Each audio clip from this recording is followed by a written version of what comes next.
Hi friends, வணக்கம். நாம் இன்றைக்கி என்ன அப்டேட் பார்க்க போகிறோம்? நேற்று நடைபெற்ற சூப்பர் சண்டே 2வது போட்டி குறித்த அப்டேட்ஸ் வந்து பார்க்க போகிறோம். இந்த போட்டி வந்து டெல்லியில் இருக்கக்கூடிய கோட்லா மைதானத்தில் நடைபெற்றது. இந்த போட்டியில் வந்து பார்த்திங்கன்னா டெல்லி கேபிட்டல்ஸ் அணியும் மும்பை இந்தியன்ஸ் இவங்க மோதிக்கிட்டாங்க. இந்த போட்டி பொறுத்த வரைக்கும் பார்த்திங்கன்னா டாஸ் வின் பண்ண நம்ம டெல்லி கேபிட்டல்ஸோட அக்ஷர் பட்டேல் வந்து நாங்கள் ஃபஸ்ட்டு பவுலிங் பண்ணுறோன்னு சொன்னார். இதன் காரணமாக ஃபஸ்ட் பேட்டிங் பண்ண வந்த நம்ம மும்பை இந்தியன்ஸ் அணி வந்து பார்த்திங்கன்னா 205 ரன் அடித்து 5 விக்கெட்டுகளை இழந்து இன்னிங்ஸ் வந்து முடித்தாங்க. இதில் வந்து டாப் ரன் ஸ்கோர்ஸ் அப்படின்னு பார்த்தீங்கன்னா நம்ம திலக் வர்மா வந்து 59 ரன் அடித்தார். நம்ம ரியான் ரிங்கிள்டன் வந்து அவர் 41 ரன் அடித்தார். நம்ம சூரியகுமார் யாதவ் ஸ்கை வந்து 40 ரன் அடித்தார். ஸோ இதுதான் வந்து ஹையஸ்ட் ரன் ஸ்கோர்ஸாக வந்து இருந்தாங்க.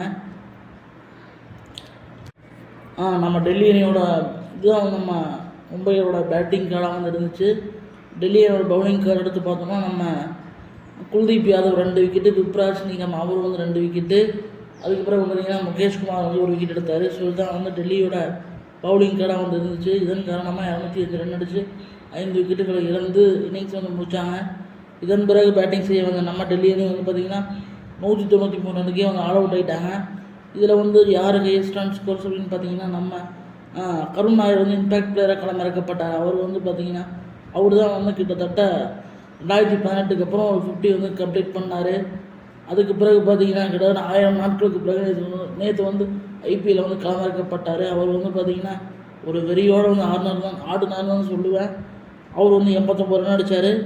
அவருக்கு துணையாக நம்ம அபிஷேக் புரேல் வந்து 33 ரன் அடித்தார்.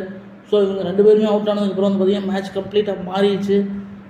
கடைசி ஓவரில் வந்து பார்த்திங்கன்னா ஒரே ஓவரில் 3 ஹாட்ரிக் ஆஃப் ரன் அவுட்ஸ் வந்து நான் இது வரைக்கும் என்னோடய வாழ்க்கையில் வந்து நான் கிரிக்கெட் பார்க்க ஆரம்பிச்சிலேருந்து பார்த்ததே கிடையாது. ஆனால் வந்து நேற்று அப்படி ஒரு சம்பவம் நடைபெற்றது. இதெல்லாம் வந்து ஒரு அதிர்ச்சிகரமான சம்பவம் தான் சொல்லணும்.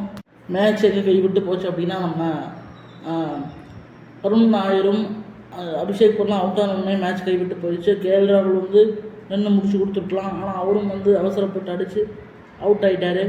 பட் ஆனால் இதுக்கு வந்து மெயின் காரணம் வந்து நம்ம ரோஹித் சர்மா தான். இம்பேக்ட் பிளேயராக வந்து அவர் வந்து உள்ள தூக்கி குறை வச்சிட்டாங்க. பட் இருந்தாலும் அவர் வந்து இது டக் அவுட்லேருந்தே வந்து சில பாயிண்ட்ஸ்லாம் வந்து எடுத்து கொடுத்துட்டே இருந்தார். அதை வந்து நான் வந்து எல்லாமே பார்த்தோம். ஸோ அவரோட இன்புட்ஸ் வந்து நேற்று வந்து இருந்துச்சு களத்தில். அதனால் வந்து ஒரு மிகப்பெரிய இம்பேக்ட் வந்து க்ரியேட் பண்ண முடிஞ்சிச்சு. அது மட்டும் இல்லாமல் அவங்க தரப்புலையும் வந்து நேற்று மும்பை அணி தரப்புலையும் வந்து பார்த்திங்கன்னா இம்பேக்ட் பிளேயராக வந்து கரண் சர்மா வந்து களமிறக்கப்பட்டார். அவருடைய ஓவர்ஸ் தான் வந்து மேட்சையை மாற்றிச்சு. 4 ஓவர் போட்டு 36 ரன் கொடுத்து 3 விக்கெட்டு, 3 முக்கியமான விக்கெட் எடுத்து கொடுத்தாரு. அவர் தான் அந்த மேட்சுக்குள்ளேயே வந்து கொண்டு வந்தார் நான் சொல்லுவேன். அவர் தான்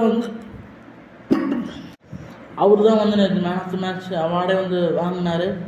ஸோ இது வரைக்கும் வந்து இந்த ஐபிஎல்ல வந்து தோற்காத ஒரு அணியாக இருந்த டெல்லி கேபிட்டல்ஸ் நேற்று வந்து முதல் தோல்வி வந்து சந்திச்சிருக்கிறாங்க. ஸோ இந்த மும்பை அணியோட இந்த திடீர் எழுச்சி பற்றிய கூட கருத்துக்கள் வந்து கமெண்ட் பாக்ஸில் போடுன்னு கேட்டுக்கிறேன். இந்த வீடியோ பிடிச்சிருந்தா லைக் பண்ணுங்கள், ஷேர் பண்ணுங்கள், கமெண்ட் பண்ணுங்கன்னு கேட்டுக்கிறேன். தொடர்ந்து சப்போர்ட் பண்ணுங்கள், சப்ஸ்கிரைப் பண்ணுங்கன்னு கேட்டுக்கிறேன். நன்றி, வணக்கம்.